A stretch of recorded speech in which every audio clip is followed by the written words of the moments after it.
Hey guys, Sierra from Holistically Attuned. I'm coming to you with this video in response to a Instagram post that I had put up a couple days ago, requesting that you guys send in any questions that you may have had in regards to spiritual journeys, just so that I may clarify them for you guys and help you get a better understanding, okay? Excuse me. So I gave it a few days just to get a couple people's input. And you guys asked some really, really good questions, okay? So I'm going to do my best to answer them, I guess to the best of my ability. I did go ahead and pick the six questions that I felt as a collective I hear a lot. If I did not get to your questions, not because I didn't feel that it was valuable or that it wasn't as important. I think that I combined it because I felt like your question would be answered in one of these questions. It was almost like it was the same common ground but just restated. So if that is you, understand that I did not just not acknowledge your question. And if for some reason in answering these questions that I did write down, you don't feel like you got a clear answer, please let me know, because that is not my intent at all. So I guess to get started, the first question that I wrote down that I got in was, what is the proper way to store your crystals when not in use? Now, if you all know me, you know that I'm a crystal lover. And so this was a really good question for anybody who's getting started on their path of crystals. And all of a sudden, you know, we like a crystal here, like a crystal here. And next thing you know, we have a table full of crystals and nowhere to put them.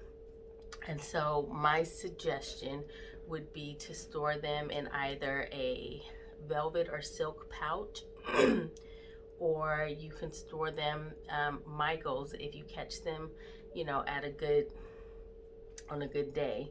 They have these wooden crates that have individual dividers in there, and it's natural wood. So you store your crystals, and anything that's natural is always going to be the best thing. If you get a natural wooden box, you know, that you can open up, you can store it in there.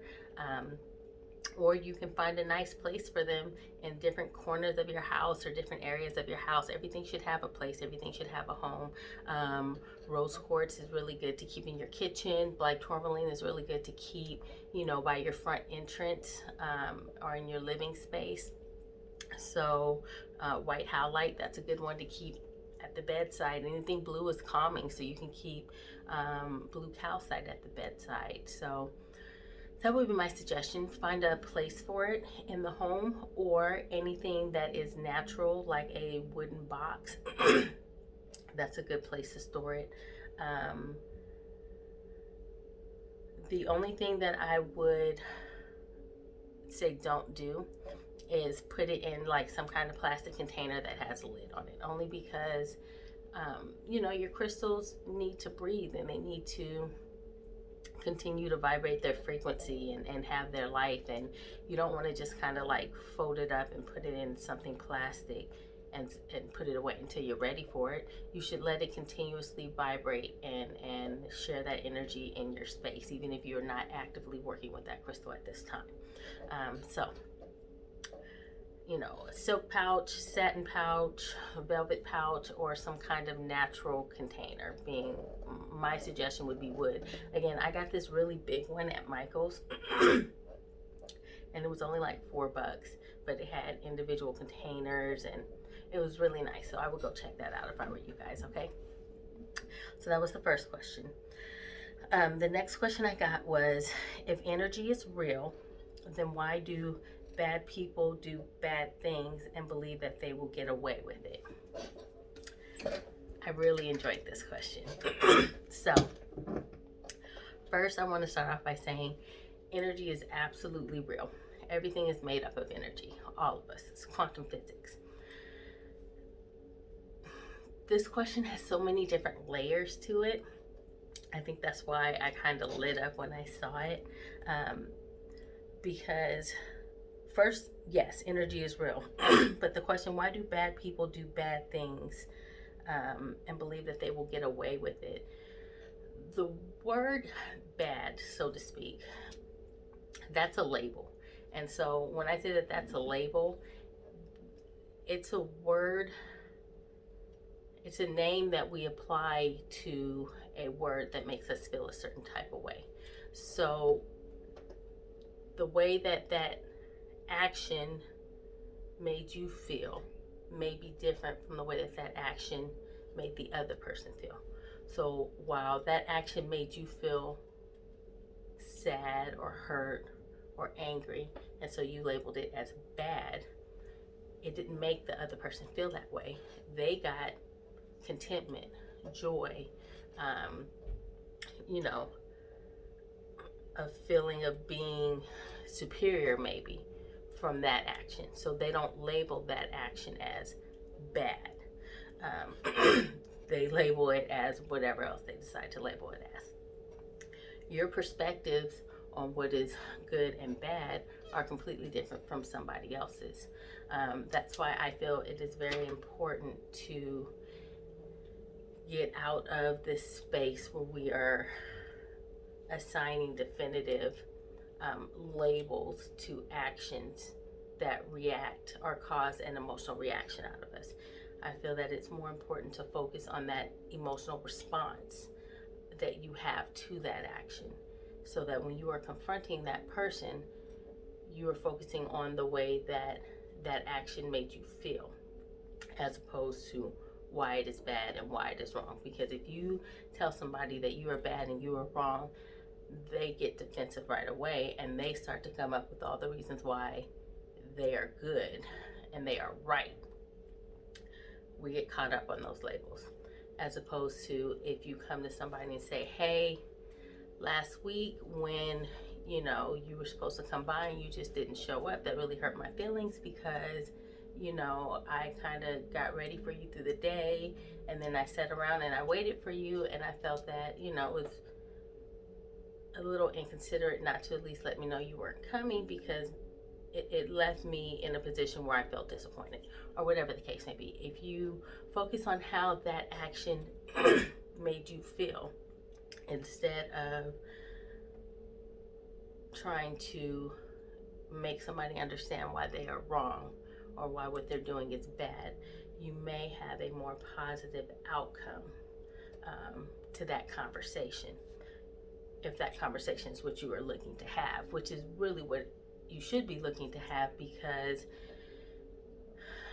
you don't want to suppress your emotions or put something to the side and think that you can sweep it under the rug, because all that's going to do is build blockages and emotional scars and things that you're going to be having to work through years later. And so that's that.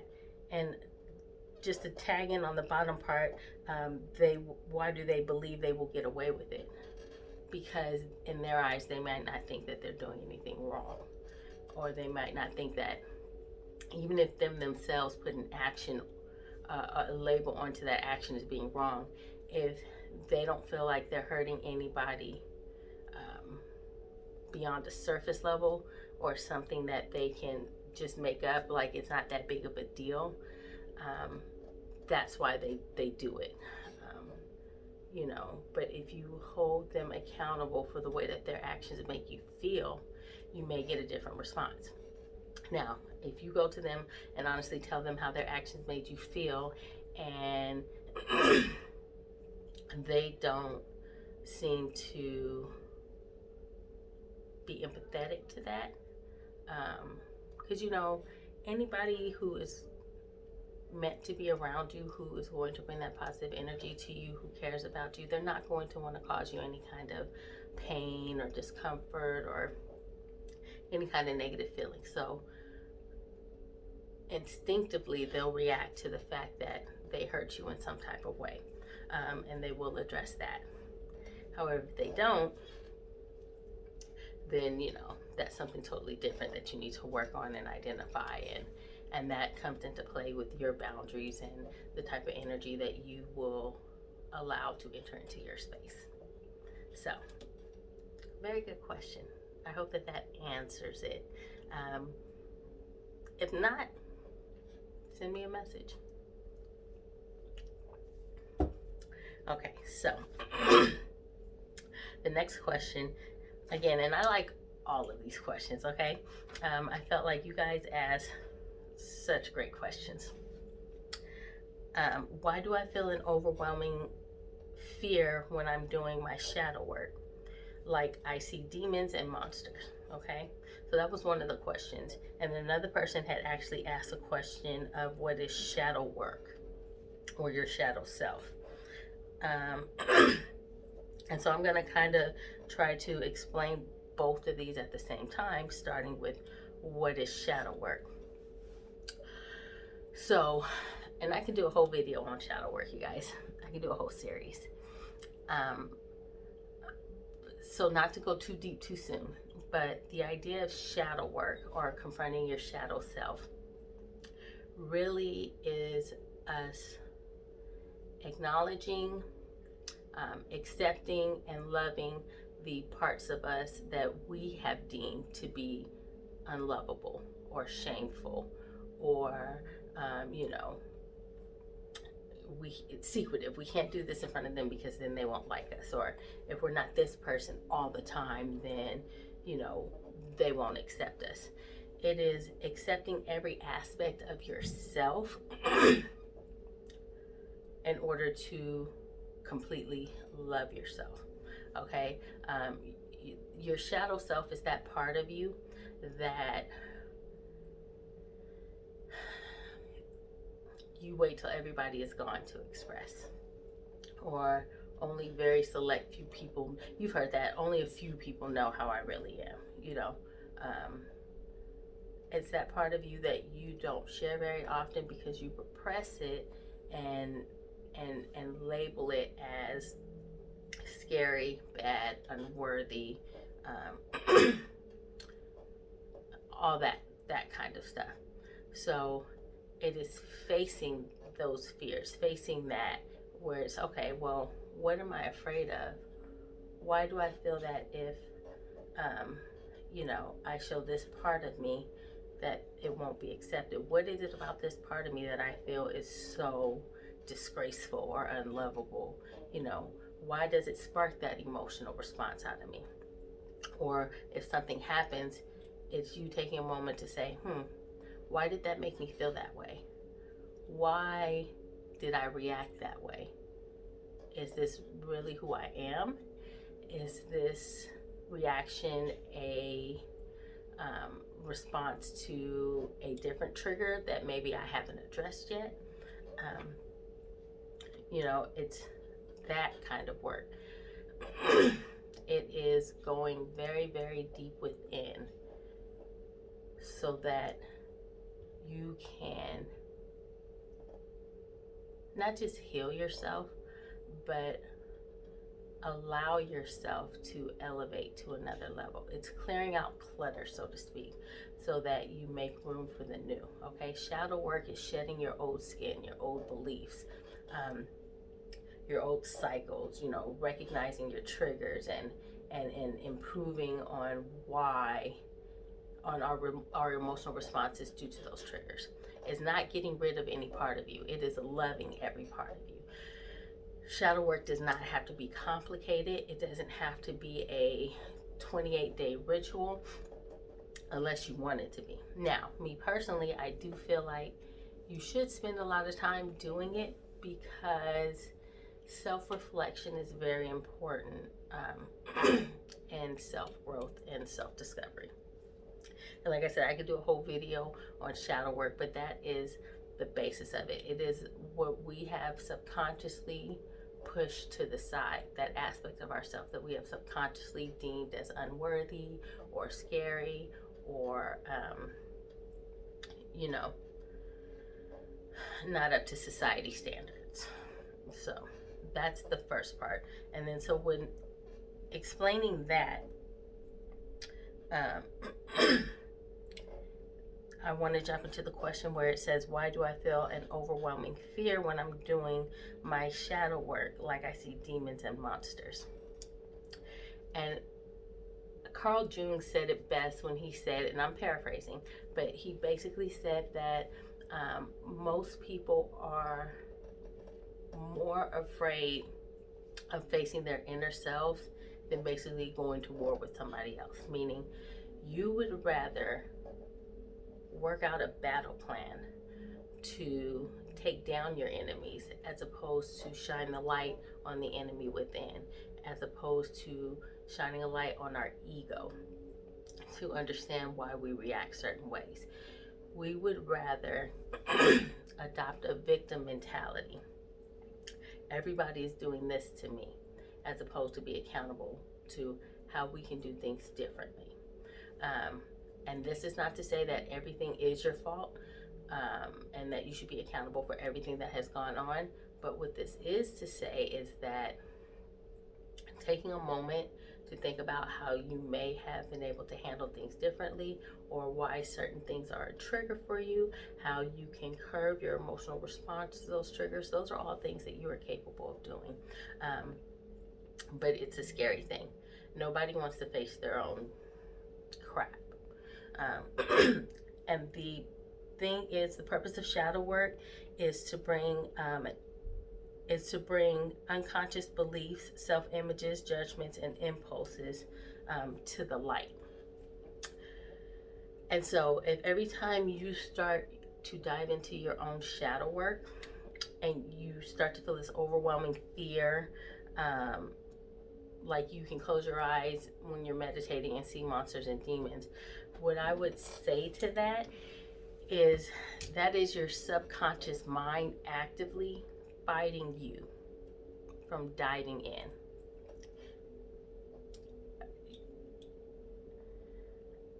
It is a scary thing to have to own up to your own shit, so to speak. Because there may be incidences where you will look back on the situation and say, I was dead wrong for that, or I intentionally hurt that person. I may have thought that it wasn't intentional, but if I'm really honest with myself, it was intentional. Shadow work doesn't work unless you're honest with yourself. Really, I don't think any form of therapy truly works, or healing, self-healing, or healing in general, because if you go to the doctor and you're not honest about your behaviors or your patterns and the things that you're doing, you're not going to get the best care that you could possibly get. Same goes with the therapist, same goes with life coaches, same goes with self-help and shadow work. If you're not honest with yourself, you're not going to be honest.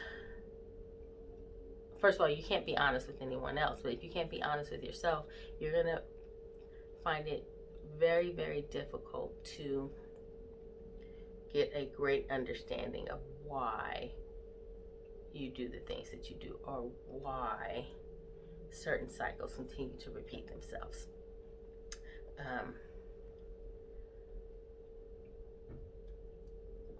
So I would say that if you get this overwhelming sense of fear,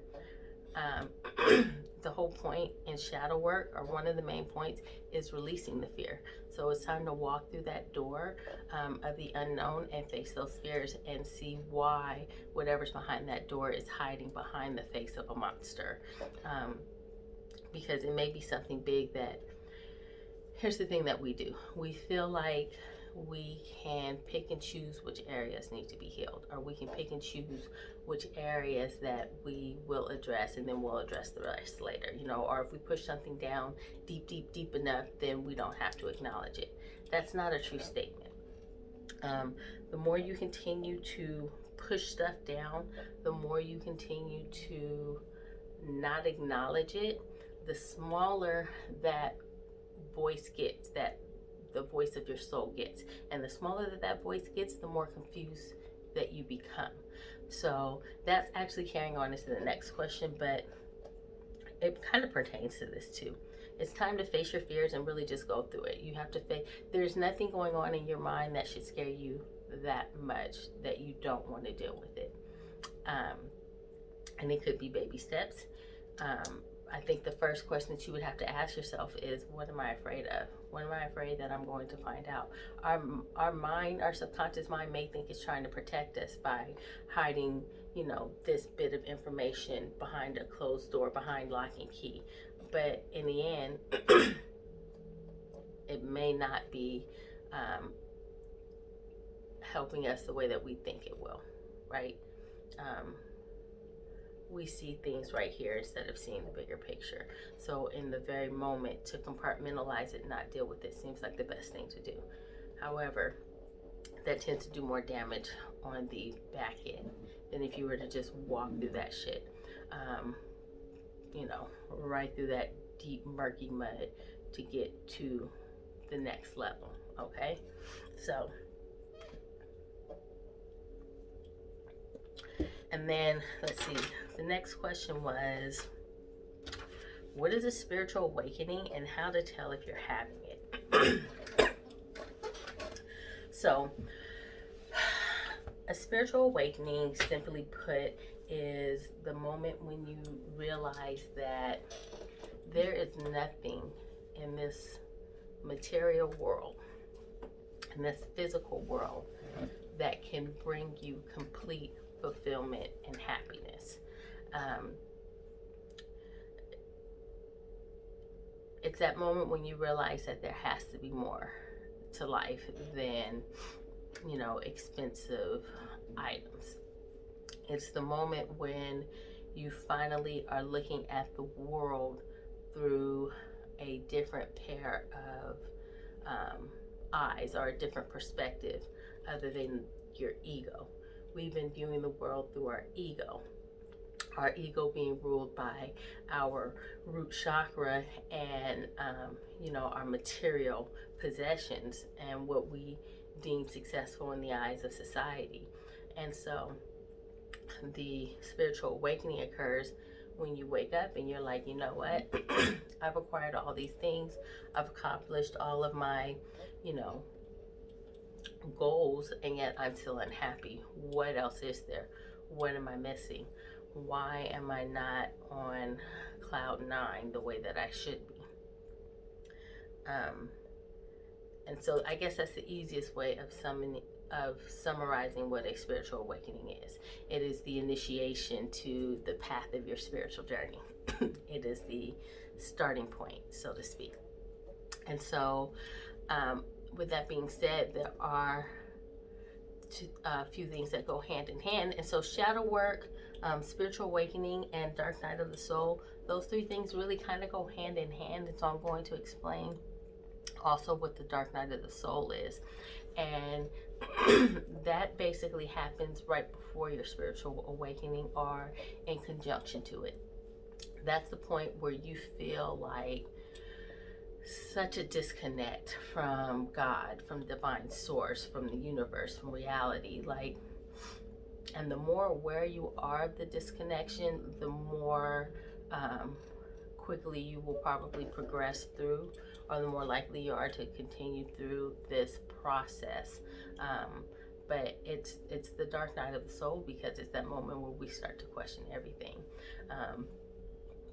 Everything that we've done in life, everything that we do in life, is there more to it? Is, you know, that's when people have their breakdown in faith, and you know, they start wondering, like, why? That's the biggest question. Why is this happening to me? Is there, you know, is there a God? Is there, you know, or whatever you choose to believe in, a divine source? Are these things real? If they're real, why do I feel this way? And the reason why I say they go hand in hand is because spiritual awakening is an enlightening moment. It's light, and the dark night of the soul is dark. And it also goes hand in hand with shadow work, because in doing shadow work, you realize that energy is neither good nor bad. It's about how you choose to use that energy, right? And so, using that concept within yourself, you are neither good nor bad. It's how you decide to, what energetic field or vibrational frequency you choose to tune into. Um, the things that you deem as unworthy when doing your shadow work are, you know, when you start your shadow work and start to face those things that you feel were negative about yourself, you come to realize that these are not negative aspects of your personality. These are just aspects of your personality. And you need your shadow self and your light self in order to be whole. Yin and yang, right? You need both sides in order to be complete. That's what balance is. You cannot be love and light at all times, you know. Do no harm but take no shit. Like, and that's not to say you need to go to battle with everything. It means to say that you need to have boundaries, so that you are not put in situations where you allow others to not control your emotions, because only you can control your emotions, but possibly enact an emotional response that you're not comfortable with. And so, you know, dark night of the soul is that moment right before you start that spiritual awakening, because you have to face your fears. You have to go through that darkness in order to step into your light, right? That's where I was saying about shedding that old skin. You can't get dressed for work the next day if you still have on your clothes from yesterday. Like, you have to take them off in order to put on new clothes. In order to do it comfortably, I should say. You could wear a double layer of clothes, but would you be comfortable? No. It's getting through. Any type of growth requires shedding of those old belief systems, shedding those old negative thought patterns, those self-limiting beliefs, in order to open your mind for this expansion. And so, some what was I saying? How can you tell if you're having a spiritual awakening? So, some common symptoms of the spiritual awakening, and even some that have to do with the dark night of the soul, include feeling alone or feeling lost, feeling isolated, feeling that disconnect, feeling anxiety or depression, feeling like you need to know more, that craving to want to know more in life, being more empathetic to other people's needs or emotions, being more sensitive to other people's emotions, a heightened intuition. This is the part, though, that I think that people get confused in having their spiritual awakening or dark night of the soul. I say that a common sign is depression or anxiety, and people will take that and say, okay, well, that's the reason why I've been doing all this stuff. That's the reason why I've been behaving like this towards you guys. I'm going through this miraculous spiritual awakening, so you need to understand that. And that's not true. A part of your spiritual awakening, a part of your shadow work, a part of the biggest part of your shadow work, the biggest part of your dark night of the soul, is accepting accountability. And one of the common misbeliefs that we have is that other people are responsible for the way that we feel, or that we are not in control of our universe or our earth or our world. So we just have to kind of go with the flow, and whatever happens, happens. No, you are responsible. You are responsible for every decision you make, every action you make. So yeah, while you're going through your spiritual awakening, you may experience some of these things: anxiety, depression, and fear. But the way that you prevent yourself from hurting other people along the way, or doing these unnecessary behaviors that might cause pain or discomfort to other people, would be to actually do the work. Otherwise, you're going to be stuck in this energy of sadness and depression and anxiety and feeling like completely lost. You're feeling lost, and there's a lack of clarity because you refuse to really dive into why you are feeling that way. You get yourself, these tasks. You know, you're mindfully keeping busy, meaning you're purposefully keeping busy with these little tasks so that you don't have to acknowledge this work that needs to be done. And the more you ignore it, the more confused you're going to get, which is going to lead you to repeating patterns and cycles and not truly understanding why you're doing it. So yes, is that a sign or symptom of a spiritual awakening? Yes, but does that mean that that is a excuse or a reason to behave certain type of ways? No, absolutely not. That's a part of recognizing why you're doing things that you're doing. And if you're having trouble recognizing that, then, you know, I would say get in touch with a spiritual coach, and or a mindfulness life coach, and try to dig down and understand what's going on there. Another big part of it would be self-love. And so first you have to identify what's going on, but please, please, please don't use that as an excuse to do the things that you do if you know that it's hurting other people, because at the end of the day, again, you're still responsible for your actions. All I've done is given you a